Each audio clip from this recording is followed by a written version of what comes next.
Ready, give it to go. Terrence, you first. Accio. Good. Bailey. Accio. Very good. Luke. Accio. Wonderful. Now Gretchen. Accio. Excellent. Now all together on the count of 3. 1, 2, 3. Accio Hogwarts Radio. This is Hogwarts Radio, episode 233 for February 10th, 2019. Hogwarts Radio is the official podcast for Wizarding news from HPA&A, discussing all things Harry Potter, Fantastic Beasts, and the rest of the Wizarding world. For the quickest up-to-date news on the franchise, make sure you check out HPANA.com.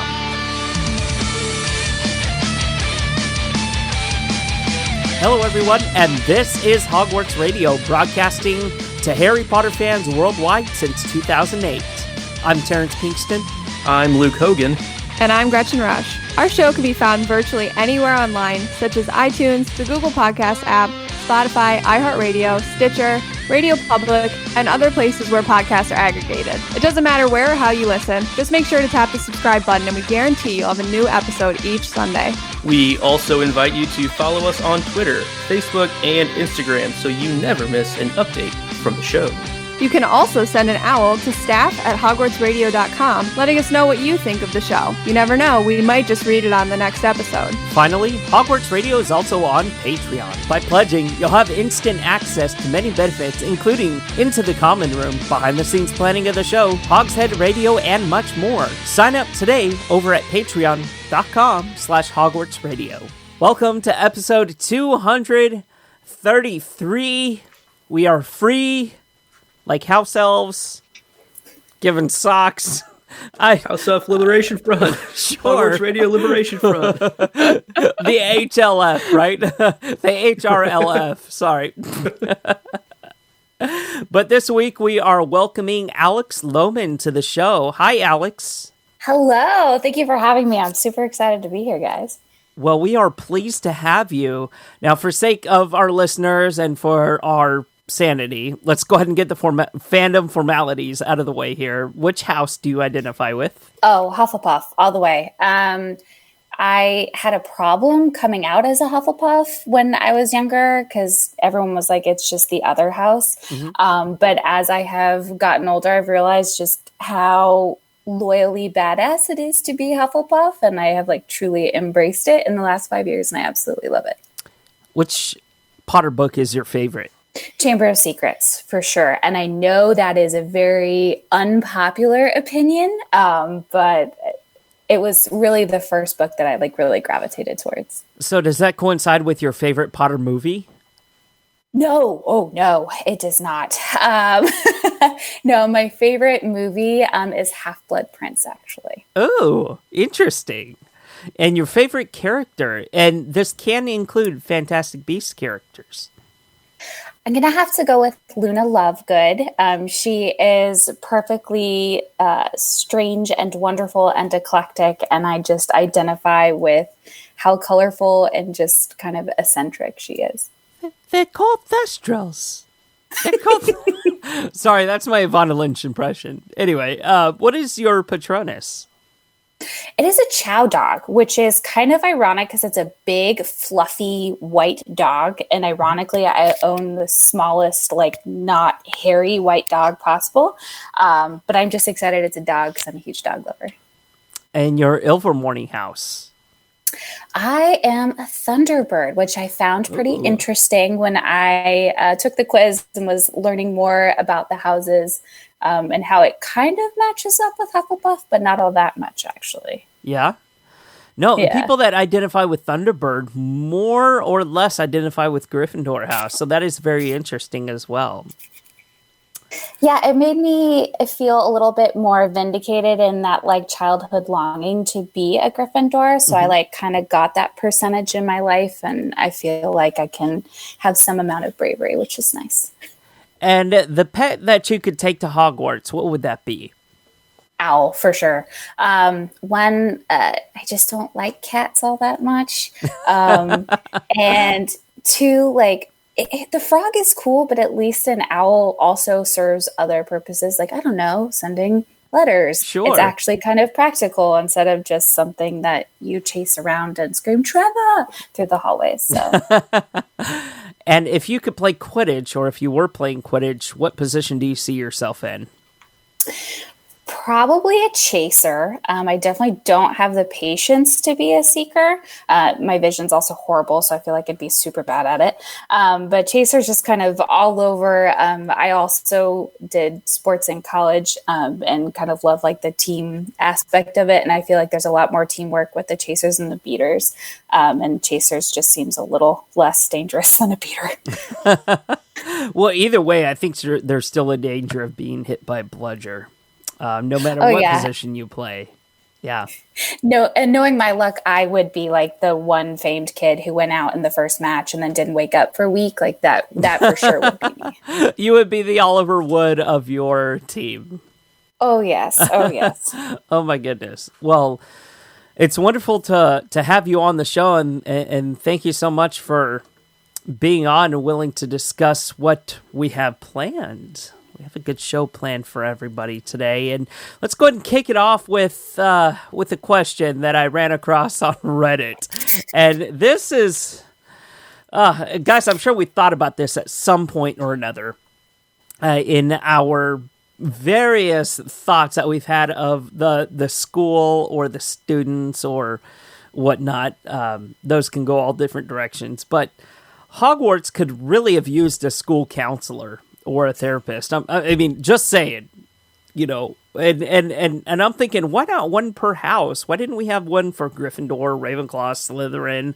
Maybe one that identified with everybody. But I really agree with this. In addition to going through like all of the regular changes that kids go through at these ages, they're catapulted into a completely different world with no way to even begin to understand what is happening or why it's even happening. What does everybody else think? I have so many thoughts about the extra help that's needed at Hogwarts. I'm not going to rail too much on. I have a whole podcast that goes chapter by chapter complaining about how there's no oversight at Hogwarts. They need some help. I agree.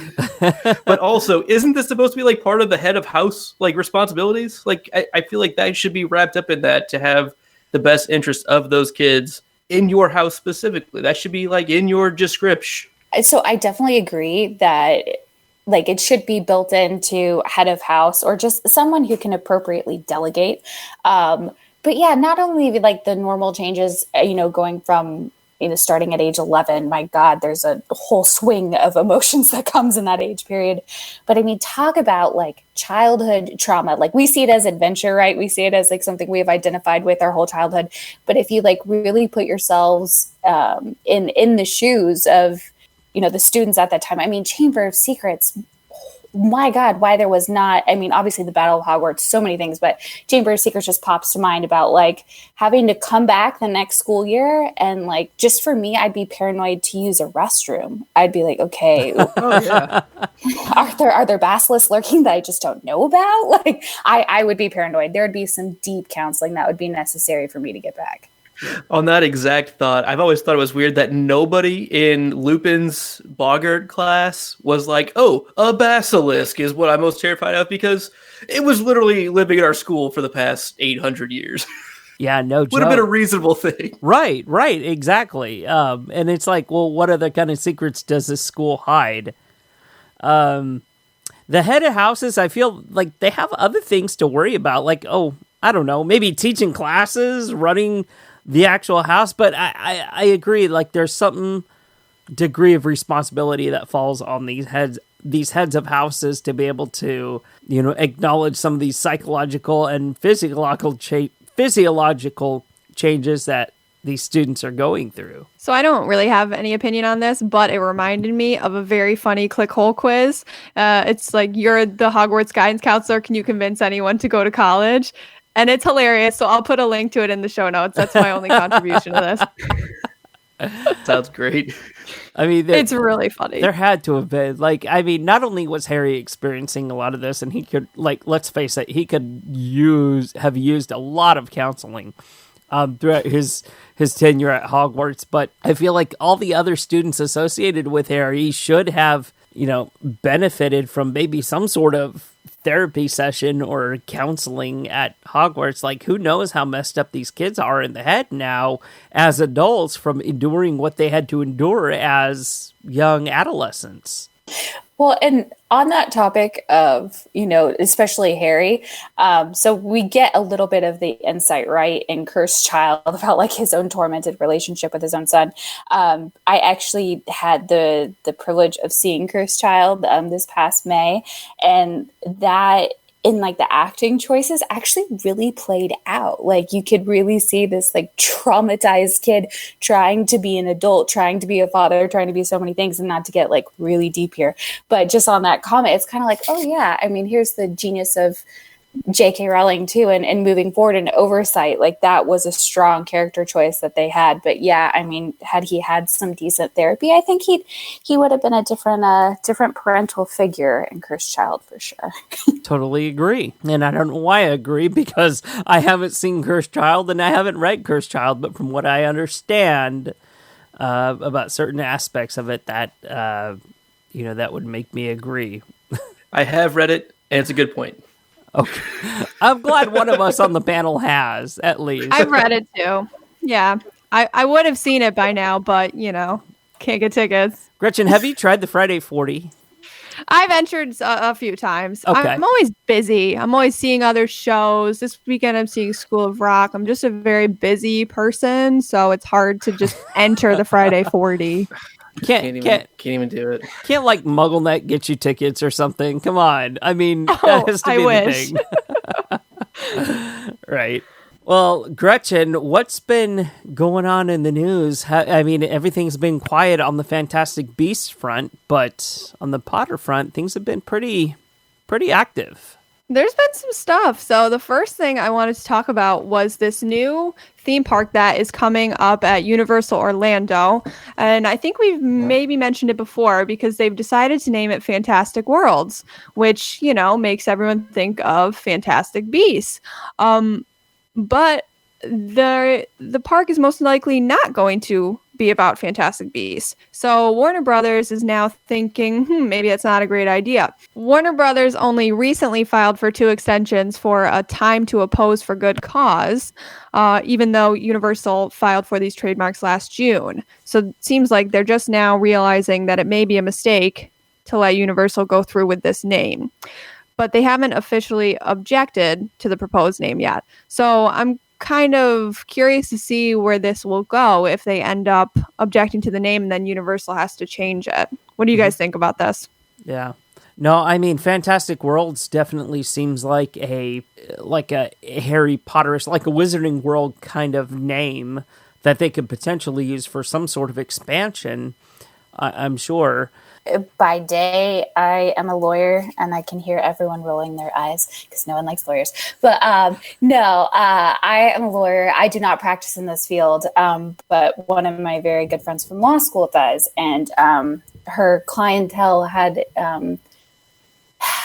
similar issues, I will put it that way. And so I reached out to her to see if she had any comment on this. And she said, while she didn't have comment specifically on this, she was surprised that it took Warner Brothers so long to react to this. Kind of to Gretchen's point. What I found interesting was a good cause to me, and in the legal field means like you genuinely have a good basis. But I guess in the trademark world, it's a little bit backwards that like you can just kind of be like, oh, we have good cause. Just pause this for a couple of seconds. Hold on, I'll formally object later, but just give me a minute to think about this. Mm-hmm. So I kind of started digging down the rabbit hole of trademark procedure, which just was a very long, just blog that I just was like, cool, this is why I do not practice trademark law. But long story short, one of my colleagues who practices in this field was just kind of shocked that it took Warner Brothers that long to really respond to it in the way that they did. we recently went through something like this with trademark law with all those, I guess, Harry Potter small town events that were happening and these storefronts being labeled with the particular Wizarding World trademarked items like, oh, you can go to Dervish and Bangs here, or you can go to like Godric's Hollow here, or you can go to like another place here. And they were using these festivals as a way to make money for that particular town. So, I mean, it's very interesting. It's a very deep rabbit hole to jump down, which I'm kind of looking over the edge right now and going, do we really want to go into this? But the name itself, Fantastic Worlds, I mean, do we see something in the future of Warner Brothers possibly developing a Fantastic Beasts kind of maybe experience or addition to the Wizarding World theme park? Is that why they're kind of covering their bases with this, or do we feel like they're overreacting? What's the consensus here? Can I just be the angry one that just says, "Yeah, they're overreacting. Get over it," and just leave it at that? No, you're not allowed to. Yes, I give you permission. It's my segment. Yeah, they're overreacting. Get over it. And I think that Fantastic Worlds could include a Fantastic Beasts portion. I don't know, but I also don't get why Universal would even choose the name Fantastic Worlds.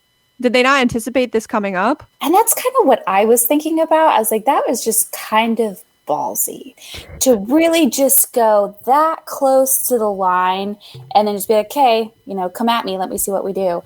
And I have to imagine that they given the tightly knit relationship between Warner Brothers and Universal has to have a plan B. Like, if they don't, I think that's rather foolish, and they've gotten this far, so I don't think they are that foolish. I just wonder if it's just like some executive that's like, let's play a game of chicken and see how close we can get, and then we'll find out what happens. And so here we are. I'm interested to see how far Universal's willing to take it. So, the thing that frustrates me about it a little bit is fantastic is like such a generic good word. Like, how can you take that and say that it's like an issue? But I understand it's due to the close-knit relationship between these two huge global companies in this exact field that it's by nature, a little they know what they're doing, and at minimum they're creating media out of this, which on either side, I guess, is a choice that somebody's making. Either they're choosing to go after it, or they're choosing to create something that someone will go after. But it's going to make the news. It made our news, so there you go. I know about it now. So, I mean, I suppose that Warner Brothers has to have like a 10-year plan or a 20-year plan. I mean, that's just that's any kind of good business practice for looking further down the line. But part of the agreement, if I can dig back into my memory archives, with Warner Brother and Universal, was that they had to create a new expansion once every 5 years. That was like laid down in the contract whenever Warner Brothers and WB decided to do the Universal theme park. And they have to create like an expansion once every 5 years for the next 20 years. That was my understanding whenever they initially signed that contract saying, hey, you can, you have the rights to be able to do this, and this is our plan going forward. And I assume that Universal kind of has some sort of 20-year plan for all of their different little parks that they have or attractions within their theme parks. So, I mean, I think it's that Universal is trying to cover all of their bases here, saying Fantastic Worlds. Well, that could be potentially something that we could use, as synonymously as Fantastic Beasts is with the Wizarding World. Well, Fantastic Worlds could kind of maybe fall within that line of something that we would potentially like to do maybe 7 years later, or we actually have the plans for a Fantastic Beasts expansion and we're just not releasing them yet. Yeah, it's very interesting. We'll have to wait and see how this plays out. Exactly. Okay, Gretchy McGretch, the Gretch who stole Gretchmas, Gretchers. What else do we have? Well, we have a bit of news that I wish Bailey was here for because it relates to her favorite thing, Harry Potter Funkos. Mm-hmm. Funko Pop has added 5 new PEZ dispensers to its selection of Harry Potter collectibles. You can now get Harry, Hermione, Ron, Luna, and Dobby as little PEZ dispensers, and they are available for pre-order now and should be released in February or March. Some of them are cute. Some of them are not cute. Can you guess which one I don't find cute? Dobby.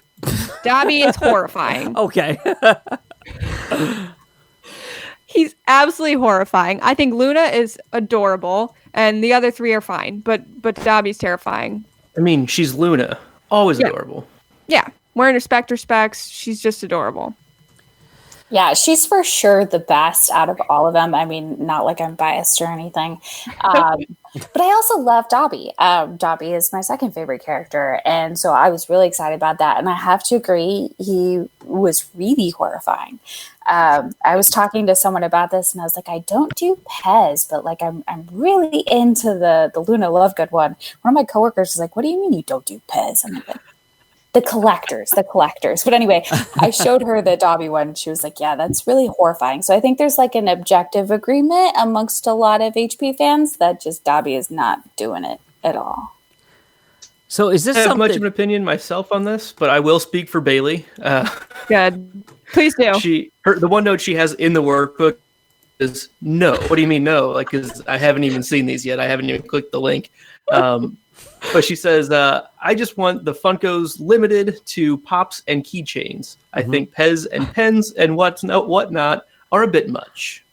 She doesn't like pens? I have a pen, and it's so stinking cute. I have the Ron Quidditch pen, and I think it's the cutest thing ever.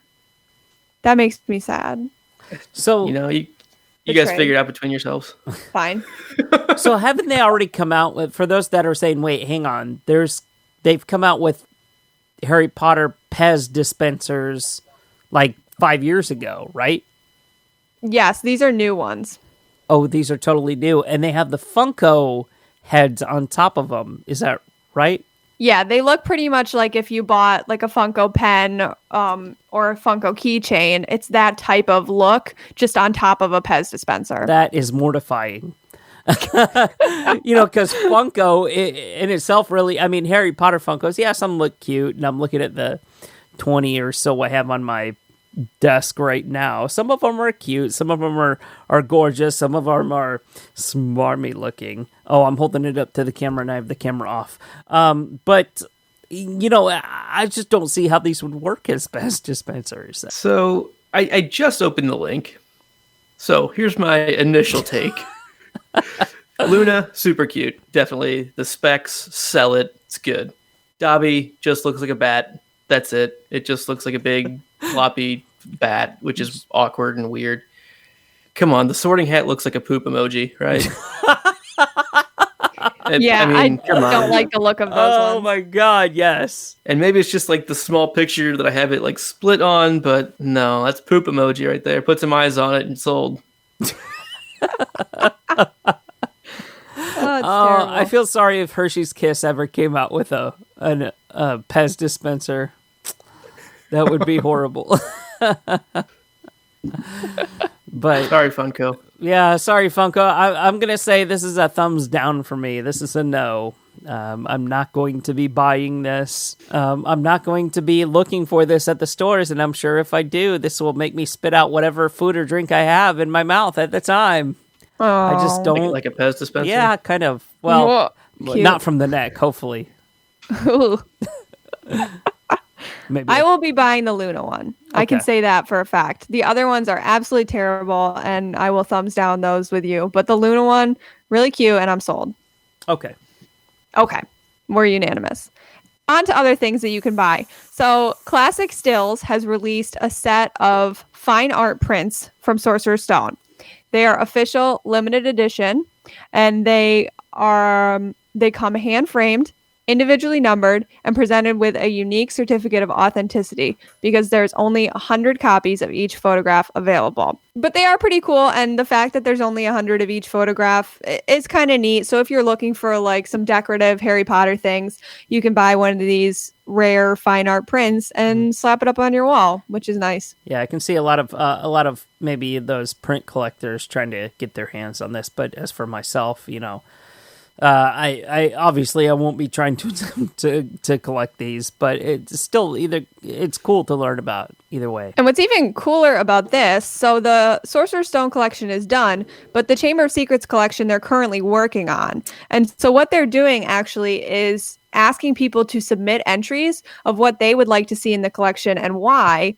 And then they will choose the winning entries to be part of the collection. And each winner will receive the print number 1 of their chosen moment in a 16 by 20 frame.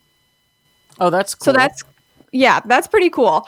You have to enter by the end of February, I believe, and the winning entries will be announced on March 31st. So I'll put the link to that in the show notes as well because it's pretty cool.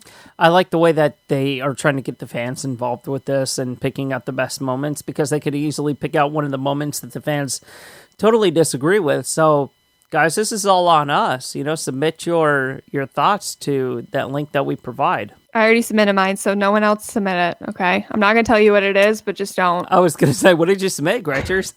I'm not even going to tell you. I'll tell you it was near the end of the movie. Ooh. Is it anything. Is it the sock being presented to Dobby? Stop it! I'm sorry, I'm a seer. I'm really a seer. Stop you actually it. you sent it to the fake link that we sent you. You just sent it to us. Oh, that's right. So you guys can submit it and win. I knew it. Like, that was a great one. Let's use this one. We're curating on our end. Think about the iconic moments in that movie, and Dobby presented with a sock is like the most iconic moment at the end of the movie. I'm hoping that don't be a sock. Yeah. I'm hoping my reasoning is enough to have mine picked out of all of the submissions of Harry giving Dobby the sock. Oh yeah, is it because you also wear socks? How did you know? Sorry, wait, I have to leave. I'm sorry. Gretchen wears socks? What the hell is this? This is only backwards sometimes. magic here. I only wear Harry Potter socks, so it all comes full circle. Oh, speaking of, did you last all the way to the 25th of December in your advent calendar with your Harry Potter socks? You bet I did. Okay, just wondering. Nice. I take advent calendars very seriously. My boyfriend is Jewish, so he didn't know how they work. And I was like, no, you open it one a day. And he's like, oh, okay, I don't care. So sometimes we forgot to do it. But I like the method of opening one a day. So we made it to the 25th. He had Star Wars, I had Harry Potter. It was a beautiful marriage. That's awesome. I can relate. So my husband is Jewish, and in the last couple of years, like we have Hanukkah, which is just this explosion in December. But it's like advent calendars and candles and dreidels and everything. And oh my gosh, it's madness. Yeah. But it's wonderful. But on the point of fan suggestions, what I love about this is Ron makes the best facial expressions throughout the entire Chamber of Secrets, that there are just so many moments that I'm like, Ron in the Forbidden Forest, Ron in the Fort Anglia, like just his face where it's just, I'm like, yes, I would love a still of that blown up, because every time I watch, it just cracks me up. So I feel like there's so many brilliant suggestions that fans could have for the stills. Exactly like that. Yes. That's a great idea. That's such a good point. Terrence is reenacting them for us. That's good. I do agree that Ron steals that movie. For all of the hate that movie gets for being so long, it's the closest to the books as any of them, almost to its detriment, which I get. But Ron is brilliant. I mean, he is at his best in that movie. I love Rupert Grint. But I'm with you. It's iconic Ron facial moments. I get so much flack for liking the end of this movie. And guys, I mean, like, there's no Hogwarts without you, Hagrid. That is like the most brilliant thing ever. I'm sorry. There's like, it gets my heart going every single time. Mm-hmm. It's my favorite movie, so part of that movie, in my opinion. Terrence, get him. Oh, another time. Oh, I apologize. Yeah. Anyway, have done it without you. Couldn't have done it without you. We can be friends later. Anyway, is that a shame bell? No, that was Dumbledore hitting the glass. I was trying to play it. You ruined everything. I'm gonna go to my room. It's not Hogwarts without you, Hagrid. There's no Hogwarts. And you know what's funny is because I get choked up every single time we're in the theme park, right? And they play the soundtracks to the movie, right? And they play this, and like at the end of what is it? Oh my god, it's the end of Forbidden Journey where they play that, and like everybody's clapping and everything. And hell, every time I'm on that ride, I just start clapping at the very end, and everybody joins in, and it's just such a magical moment. Which kind of makes me wonder, Luke, how many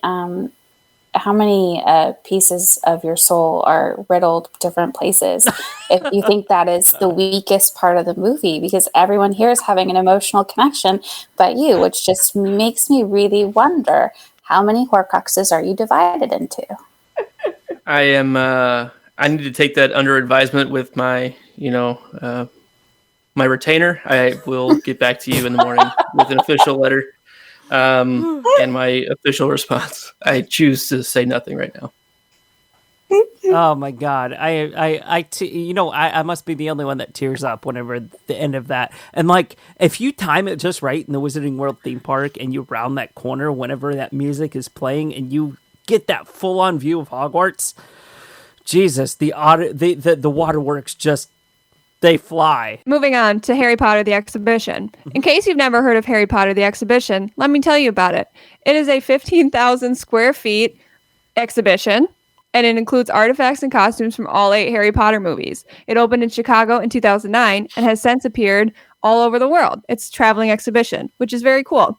I will admit that I had never heard of this until 3 days ago when I wrote an article on it. So it has recently been in Potsdam, Germany, and it will stay there until mid-March. But then after that, it will be going to Spain. So it will appear in Valencia, Spain in April of 2019. So you can pre-order your tickets for that soon. They're not available yet, but I mean, it's coming in April. So you should be able to get tickets very soon. So if you are located in Spain and able to get to this exhibition, it sounds pretty awesome. What do you guys think? I highly encourage everybody, if you haven't been to the exhibition, please go. You'll learn so much about the behind scenes portion of the movies. You'll see all kinds of props, costumes. And in fact, whenever we were recording the show back in 2008, whenever it first was announced in Chicago, they only had a few items from the movies. Like, I mean, they had a lot of things, don't get me wrong, but at the time they were still shooting Deathly Hallows Part 1 and Part 2, so those items they were not available in the exhibition. Well, whenever the movie's wrapped up and they finished, like things like Dumbledore's Deluminator, the invisibility cloak, like a whole bunch of things, the tent, and everything was available at the exhibition. So these are the real things that the actors used in the movies. And if you want to go and learn all about the different types of props and the different things and see how many glasses Daniel Radcliffe had to use in shooting these films, please go to the exhibition. I guarantee you're not going to be disappointed. Cool. I agree. And let's take a look back at our Harry Potter history. So on this day in 2007, J.K. Rowling updated her diary. If you remember her old website, she had that little diary portion. And she updated it with the news that her favorite book in the series is Harry Potter and the Deathly Hallows. And this is before it was published. Mm-hmm. She said, "Some of you have expressed a much more muted mixture of sadness and happiness at the prospect of the last book being published, and that has meant more than I can tell you. If it comes as any consolation, I think that there will be plenty to continue arguing and speculating about, even after Deathly Hallows comes out. So if you're not ready to quit the message boards, do not despair." And how right she was that 12 years later, we're still arguing and speculating. And we're still all wrong. Yeah, I agree. It's also my favorite book. Yeah, I hands down my favorite book as well. I've listened to this book on audiobook more times than Jim Dale had to read it, I bet. So, I just this book really calls out to me. It's also, I love part of the quote that's essentially, if you love the message boards, don't freak out. There's still going to be plenty to talk about. Because every time I feel like, rereading the series, I make a new connection, or I think about, something in a new light, and I pitch it to someone, it's met with like, more often than not, total disagreement. And then we'd have this elongated argument for goodness knows how long about Harry Potter. But in the back of my mind, I'm also thinking $5 says we're probably both wrong, because JK probably has like this next level answer that none of us have ever thought about. Right. And one day she's going to mic drop it on Pottermore and we're all going to be put to shame. And so I love that, how many years later she'll leave these little nuggets for us on Pottermore, and the whole Potter community freaks out, and it's like, I was right, I was wrong, or we all miss this so badly. And it's the genius of her as a story crafter. And so I love that quote. That's just so much her and just one soundbite, essentially. Yeah, no, she's totally, we've said this time and time again, but she's a literary genius.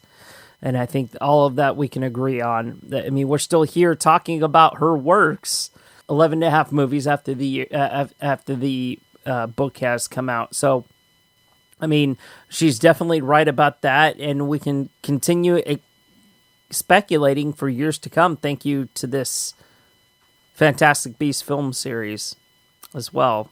And that is it for our news this week. All right. Well, thank you so much, Gretchen. Let's jump straight into our discussion this week. And this is a topic that we've kind of had discussions between ourselves before.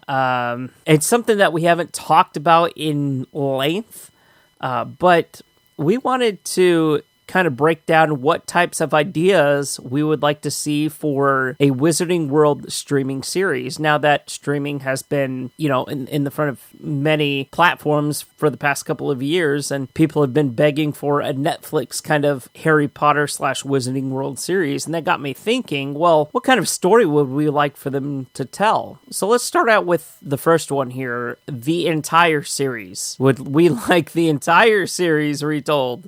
Now, as we know, Amazon is remaking all of the Lord of the Rings films, and they come out around the same time as, Harry Potter was starting to release their films. Would we appreciate a remake, and most importantly, could a remake retell the story in the way that the fans of the books appreciate? No. Next question. Just kidding. But seriously, I don't want this. I know most of us don't. But it's something that we really have to think about, given the kind of reboots of all these fan favorite series nowadays. Spider-Man has been retold like 40 million times already, and has had like 30 different actors. I'm sorry, Tobey Maguire's my Spider-Man. But I want to know, would we really like a remake of the series this soon, 9 years after the movies have already been out? Yeah, I'm going to join Gretchen in just the hard no. And on the Spider-Man point, my first thought was, oh my God, if we redid this, we would have the Spider-Man problem, right, where by the time Homecoming comes out, everyone is exhausted. And, Homecoming was actually pretty good. I enjoyed it. But when I saw the advertisements for it, the trailers for it, I was like, no, please, no, not again. And I guess I see it kind of in doing a reboot of Lord of the Rings. And I understand that the timing is pretty spot on, pretty similar in terms of rebooting and releases, but I don't think Lord of the Rings had quite the elongated exposure that Harry Potter did, in the sense that we had Fantastic Beasts that came afterwards. We've had Pottermore, which has had such an engagement with fans. We've had spin-off books. We've had Cursed Child. We've had so much that Lord of the Rings hasn't, and for obvious reasons, but I think in that sense it's a little bit more isolated, and they can do a reboot. I'm not sure how I feel about it as the Lord of the Rings fan. I'm still a little bit iffy, but I'm a little bit more willing to buy into that than I am to Harry Potter. So I know we talked about Lord of the Rings quite a bit last week as well, but I'm very surprised they're redoing Lord of the Rings. As we all know, in my in the workbook here, I put yes on all of these. I didn't even read them; I just put yes on all of them. But I'm pretty frustrated that they're doing Lord of the Rings like this because I love those movies so much. And I'll just end this tangent pretty quick. But those books came out 50 years before the movies did. So it's a little bit different of the social cachet that Harry Potter had, because it was this huge worldwide sensation as a book series and as a movie series, and with the dawn of the internet becoming so prevalent and easily accessible for the number of people that it did, it just fed into it even more. So it's kind of hard to look at them apples to apples in that case. And another thing, Lord of the Rings, Peter Jackson films, and I don't think they did a very good job with that. They overdid it, and that's not what I want out of this. I was hoping they'd do something else coming up, but that's for a topic for another day. For Harry Potter, the entire series, again, as a Netflix show, I'm going to still say yes, just because I want it. I don't want it right now. I don't want it to start filming right now, but in sometime in the future, I think it could be done really well. In a lot of these, I think I'm going to be going, I think they could be good animated stories, and to really get it done right and keep the budgets down to make sure that it continues to be done right and not sacrificed for budget reasons. Well, Luke, wasn't Lord of the Rings an animated film first? It was originally, yeah. They did a very abbreviated, abridged version of it, which really, actually, I think it was just The Hobbit, wasn't it? Yeah, they in the just 70s, did The Hobbit, right? And even that was abridged, and that's a short book. So yeah. It's, yeah. But I also think the animation community, that whole genre has become so much more pervasive and successful on average, and not just a one-off film that's not a Disney film. Like most animated movies that have been incredibly successful over the years have been produced by Disney. And so I don't know if it's directly comparable on that, but... So, quick note, there was a Lord of the Rings animated. It came out in 1978. Okay. I couldn't remember. I've probably seen it. You knew. I don't. You knew at heart. I have it.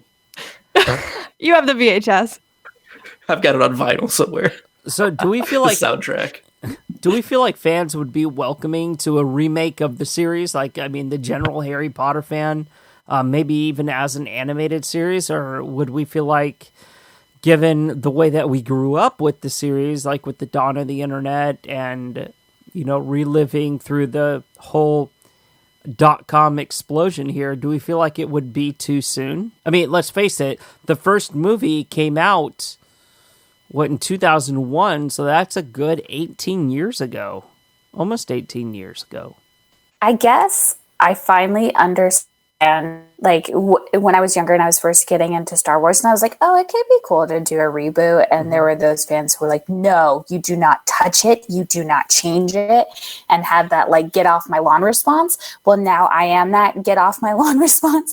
And I think at least this generation of fan is very much going to have that response now, as kind of the OGs of the Harry Potter fans kind of get older and start having kids and kind of in the Potter world. I could see there being a movement, but selfishly, I just think it's too soon, and it's just my old lady response to it. And I think across the board, you would definitely get that response, at least for a large, cohort of the fan following. Let's talk about another series that could possibly take place, and this one being the Marauders. Now, this is always a hot request. For years, Harry Potter fans have been calling for some kind of a Marauder story. How could it be done? More importantly, would it actually work? Yeah, I'd be down with this one. I think out of all of them, this one is also the most likely, just because so many people do want to see it. And I think there's a lot there that Joe knows and hasn't told us. So I think there's a lot of creativity that can go into it. It can be a lot of new stories that tie into. She loves tying into things that already exist in the Potter universe. This is great for her. So I see this being the most likely out of all the options. And also, I think people want it. I personally think it's very interesting to look back at their lives and what Hogwarts was like then. I personally would love to see it in pretty much any format. So I wrote yes, but because Gretchen said yes, I'm going to say no. And no, I think it would be good, and I think a lot of people want it, so I think the potential is certainly there, and timing on this, I think it would make sense to do it fairly soon.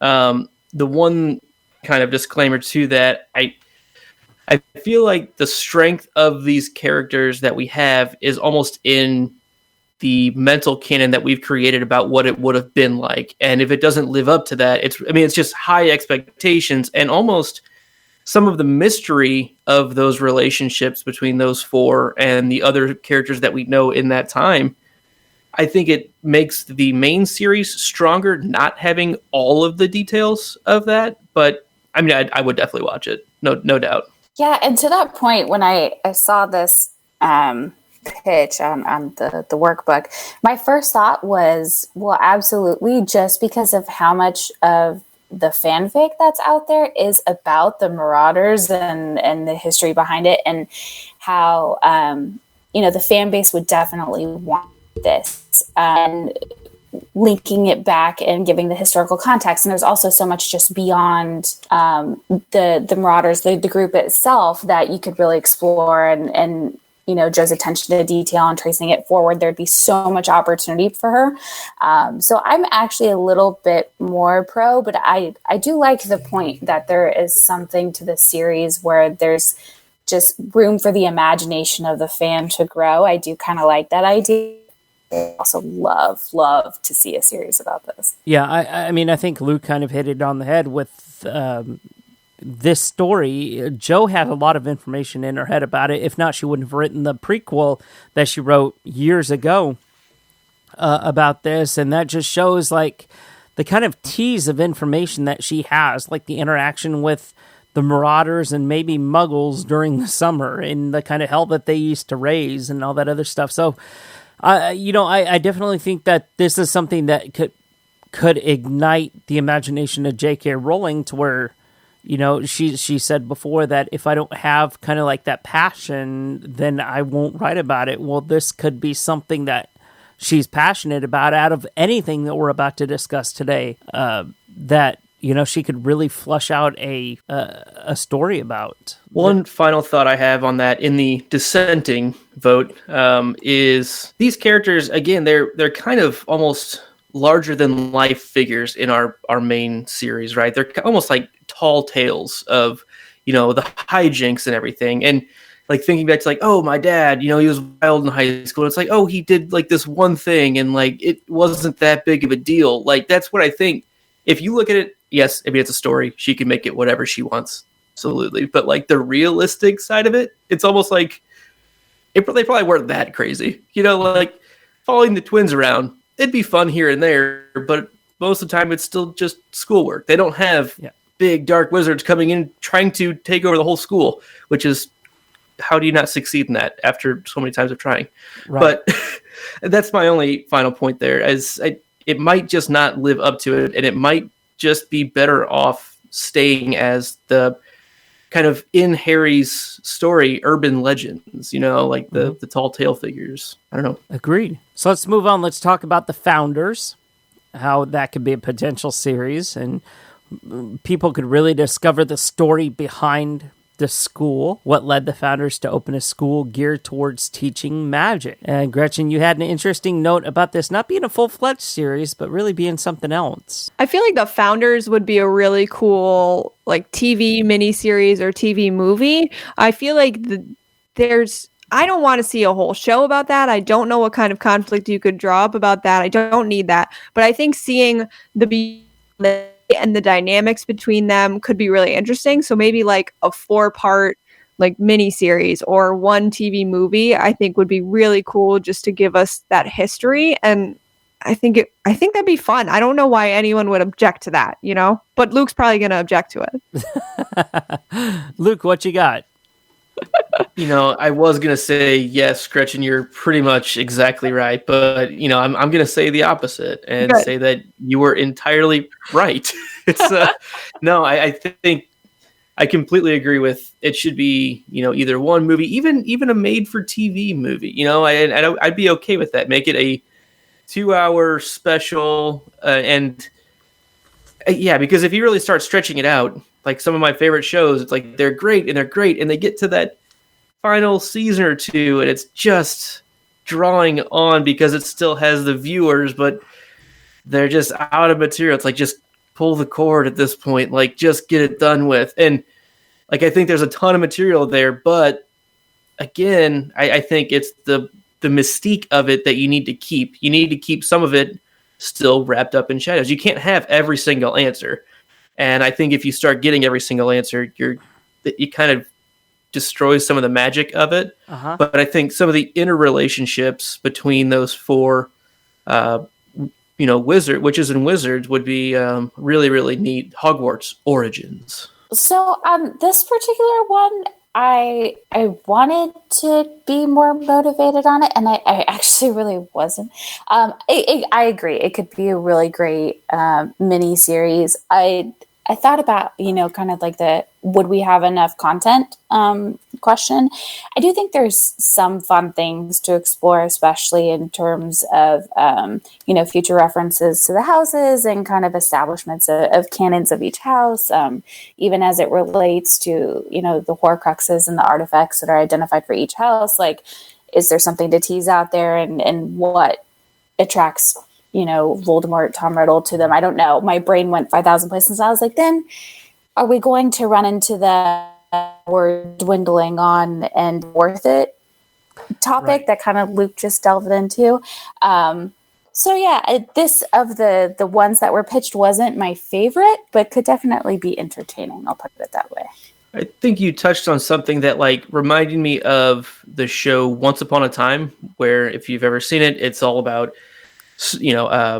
fairy tales and hey, it's also in the real world, and they're much different than what you've always heard. And I feel like that could almost play a part into this of hey, this backstory and this house culture that is created by these founders, it might have been entirely different, and just been misconstrued and changed and morphed over the next 900,000 years, whatever it is.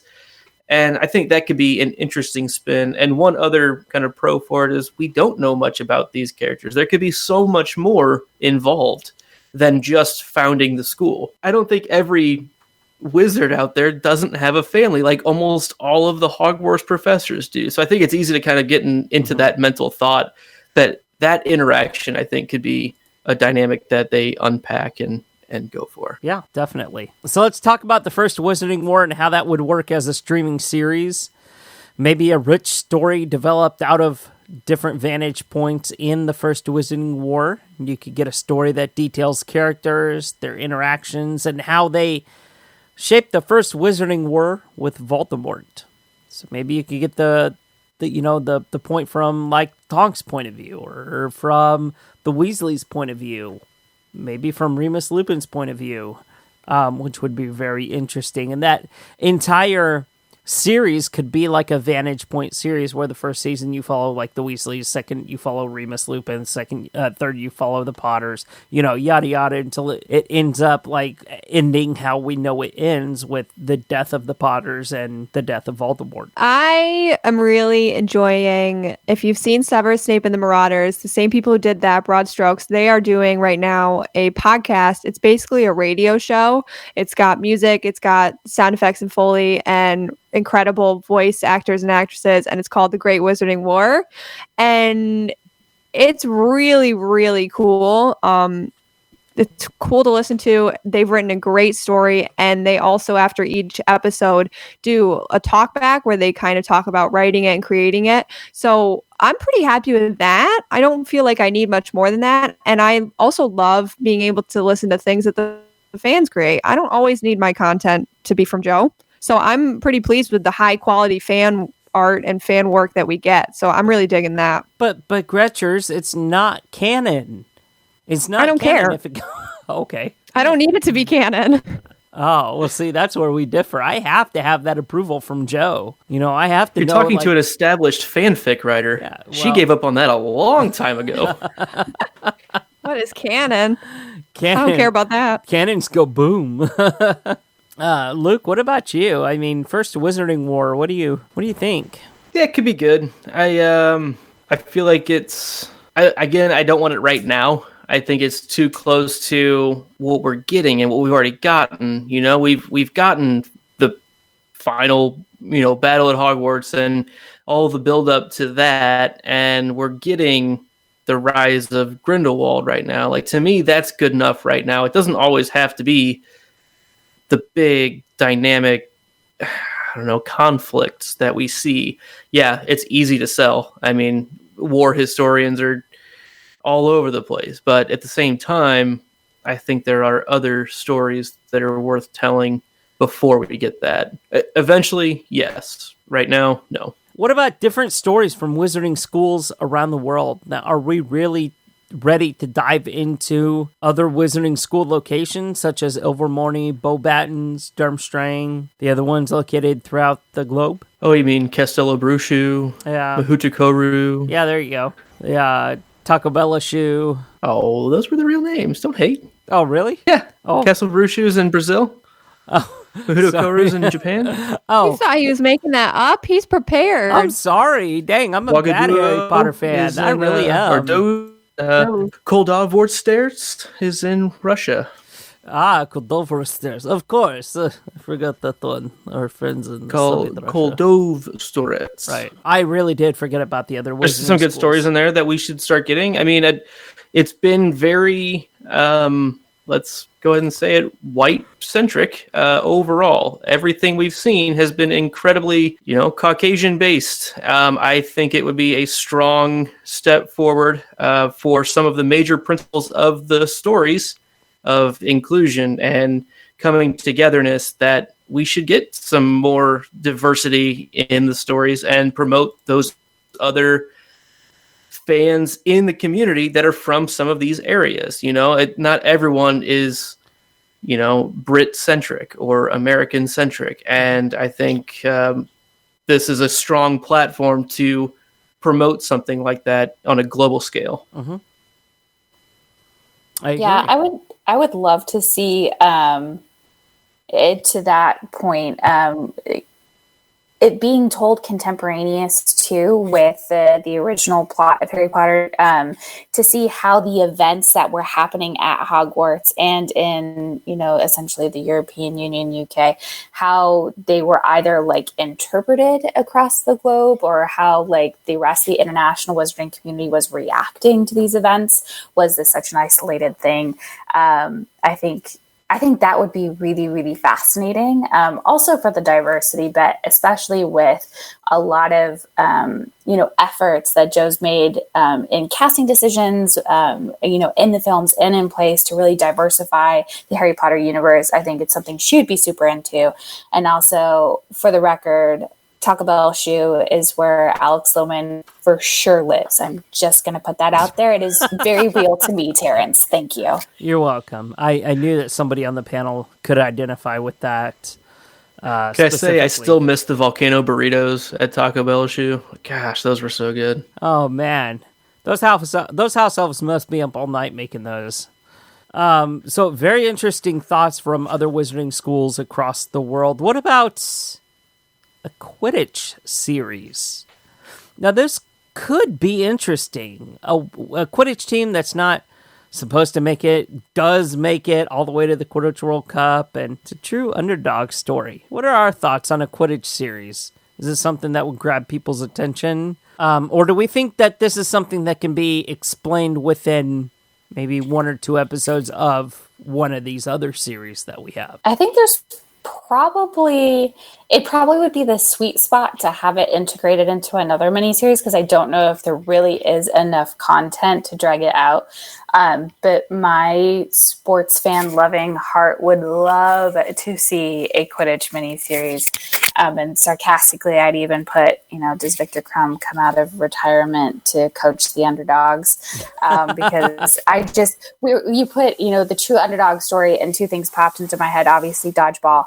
And then also like the Mighty Ducks, like D3, like coming back. And so it was interesting, but there's also just a lot of like history. There's a lot of references to different Quidditch players, different teams, different clubs that are just spattered throughout the series that I would love to see aggregated in a concentrated way. I just don't know if it's enough to like be substantive enough for its own entire film or miniseries, however we would conceptualize it. Yeah. Luke, you're getting ready to say something. I know you are. You're on the edge of your seat right there. You got your mute button off. You're like, okay, go. Yeah, no, I think there's a lot of really cool things they could do with this. I mean, sports movies pretty much typically do pretty well. I mean, let's be honest. Some of the classics are sports movies, and people that love sports movies love the idea of the teamwork and the camaraderie and the hardships that befall a team through a whole season. Mm-hmm. I really think you could do something really neat with like a 30 for 30 type thing, or like a Hard Knocks, or something where it's just like an expose on the teams, completely fabricated, obviously, but you create real drama from like the locker room, and that's all you get to see. I mean, you get to see a little bit of clips here and there of the playing, but it's not about the games. It's about the teamwork and the team hardships that they go through. And, I didn't get the raise that I wanted. I just think that it would put it in such a reality that, yeah, it's a completely fictional game, but it feels real. And another movie right along with like dodgeball that you threw in there was like basketball. It's a completely fabricated game, but it's a pretty solid movie. Like, it works, and I don't think it would be hard to sell something like this, at least for like a one-off. Like I said, like a 30 for 30. Like, hey, we're gonna go through, because I mean, Quidditch Through the Ages. The book itself has, I mean, so many teams in it. I don't even know how many. But like these teams, like the basis is already started, and yes, I do have it sitting here. But like like the crux of them are started, and like some of the personality of the teams are already there. Yeah. You can just roll with it. By the way, I would love to see a 30 for 30 on the Quidditch World Cup. That would be fascinating. And then a Hard Knocks on the Hollyhead Harpies. That would be brilliant. The Harpies were like the main reason I was like, that's a hornet's nest of drama.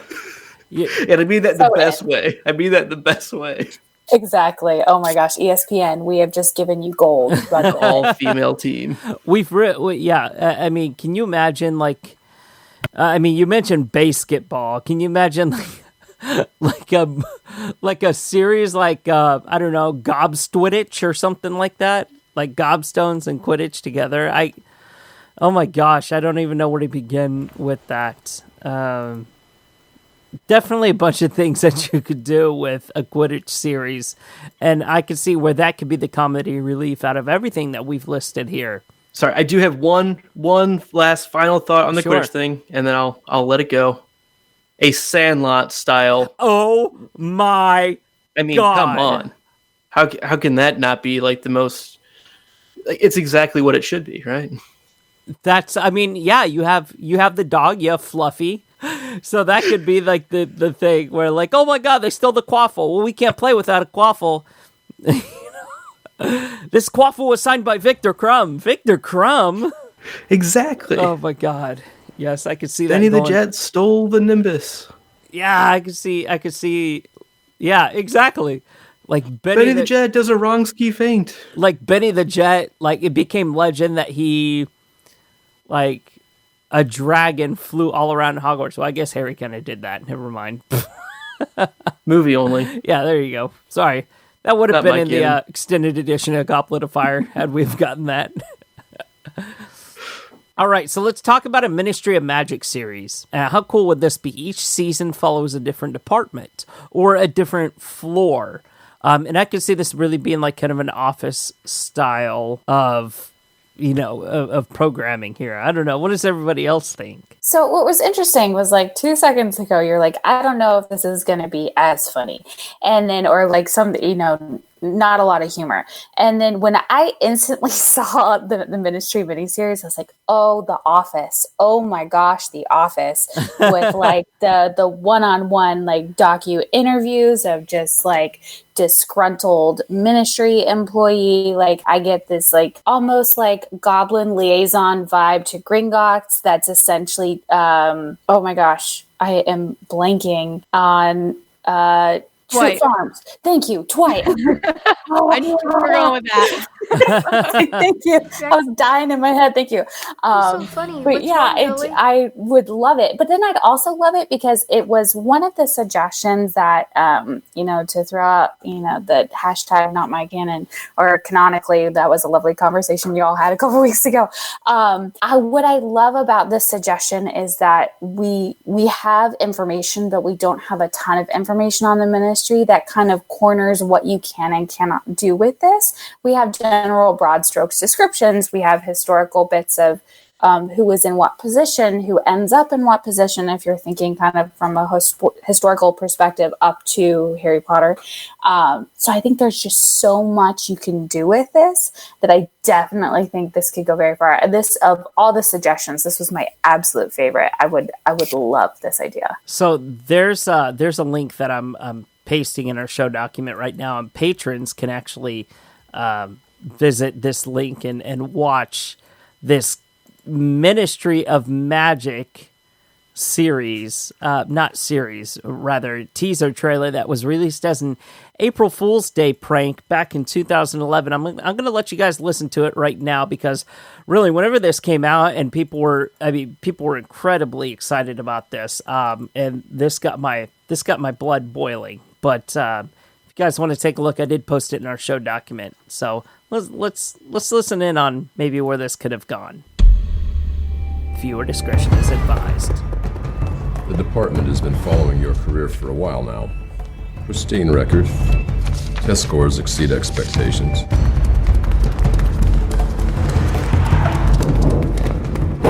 This is an elite unit. The only probability higher than you quitting is you getting killed. We hunt the darkest, most depraved criminals in the world. Question yourself for a second, and that world will swallow you whole.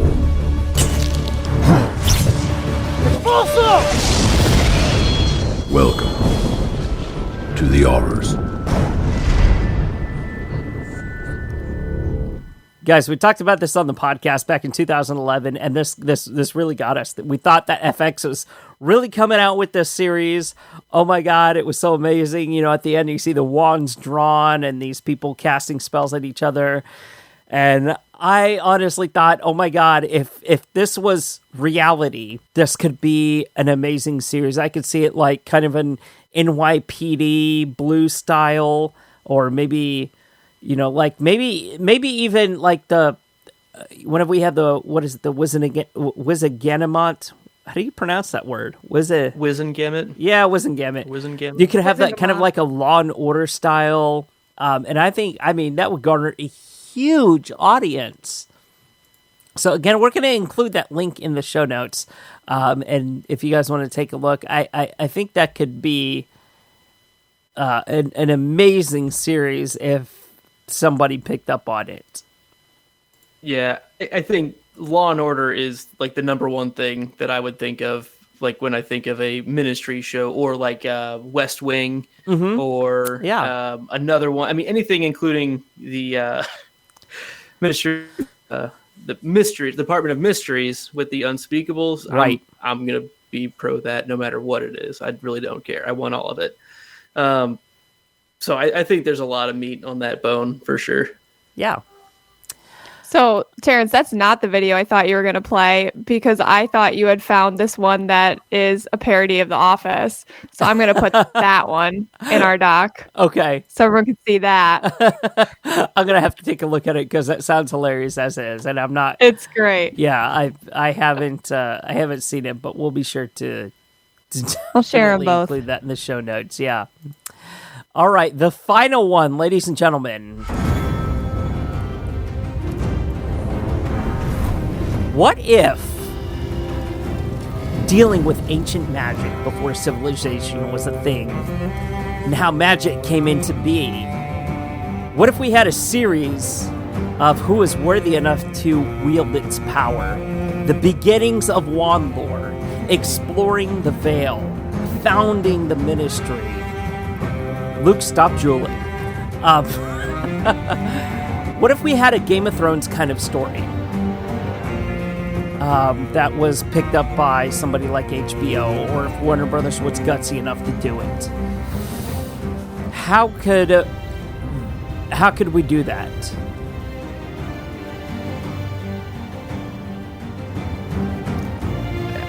I don't know if it works. Personally, because if I'm going to be a stickler, the magic all works differently. Bothers me a bit. I don't know. It's just so different because that's high fantasy and this is low fantasy. It's hard to really mix that.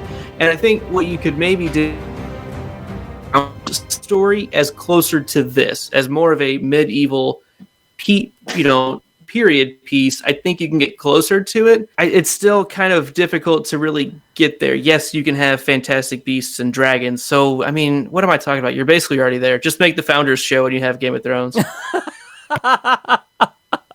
Nice. Wizards of Thrones. I love it. Wizards of Thrones. Yeah, that was exactly what I was picturing. That's kind of the first thing I thought when you talk about like histories and origins. You think back to the founders of Hogwarts. So I feel like I agree with Luke. That's the only way it would make any sense. Mm-hmm. Yeah. I don't know. What about you, Alex? Do you watch Wizards of Thrones? Do you watch Game of Thrones? Yes, I watch Wizards of Thrones. No, we are big fans in my house. And actually, at the top, I want to ask a question. Terrence, did you practice reading that question with the Game of Thrones theme song in the background? Because there was just this really great timing and also this very deeply dramatic reading of the question. I was like, this sounds like there was some theatrical thought put into this as a amateur actress. I truly appreciated that, so thank you. Oh yeah, you're welcome. That's no, absolutely. I got to bed about 2:30 last night. No, I'm totally kidding. He's got a master's degree in podcasting. I do. I have my master's. We've already established this. I'm a wizard at podcasting. No, no. On the origins of magic, I actually had the same exact thought when we were talking about the founders, but I didn't want to jump ahead and spoil the last topic here. But I do think that's the only way it really works, because I think the way that Game of Thrones kind of gets to more fantastical rule roots, so to speak, in terms of what is the world of Game of Thrones. You kind of, that Genesis story really has to start with kind of okay, as a bunch of wizards, when did we decide we were going to make an institution for the teaching of magic? Is this something that we have just passed down for generations before, and all of a sudden we've decided we're going to make an educational forum for this? I think that's where kind of the Genesis story lies in the Harry Potter universe. This is the Game of Thrones universe, which is completely different. So I wish I had a dissenting opinion, but I really don't on this one. Luke, how shocked would you be if the ending of Game of Thrones was Daenerys Targaryen ending up as Helga Hufflepuff or Rowena Ravenclaw? The founding of Hogwarts was the very last scene of Game of Thrones. That's where King's Landing was. Yeah, I mean, I would say Jon Snow is probably Rowena Ravenclaw if I had to pick. But true. No, I really don't even believe that either. I don't know. That's I don't know. They just don't fit. They're so different. Yeah. You could color me very surprised. Yeah. Yeah. For my thoughts, if that happens, check out the podcast that drinks and knows things. if that happens, you'll be the first to hear about it. Who would have thought? I really do think that wraps up today's discussion, and it does round out today's episode. A longer episode than what's usually posted, and we want to thank you guys so much for sticking with us. We had a couple of previous episodes. One, the episode for this one was late, and then 232 wasn't quite an hour long, so we're giving you this extended version of our podcast. So we want to thank you so much for sticking with us. And gosh, I mean, Alex, thank you so much for coming on today's show. We really appreciate your insight and in everything that you had to contribute. Well, thank you again for having me, and thank you for everyone for listening to my rambling thoughts. And it was super, super exciting to be here as someone who's listened for quite some time. Thank you so much for having me, guys. I had such a great time. Yeah, and you might hear more of Alex in the future. That is all I'm going to say about that. We want to thank everybody so much for tuning in. Once again, I'm Terrence Pinkston. I'm Luke Hogan. And I'm Bailey Riddle. And that's it for Hogwarts Radio episode number 233. We will see you next week for episode 234. Bye-bye. Every time, Gretchen. Well, I don't want to confuse people in the intro, so I go with the outro. Yeah, no, sure. It cracks me up every single time. I'm wrong person. That was bloody brilliant. Codswallop.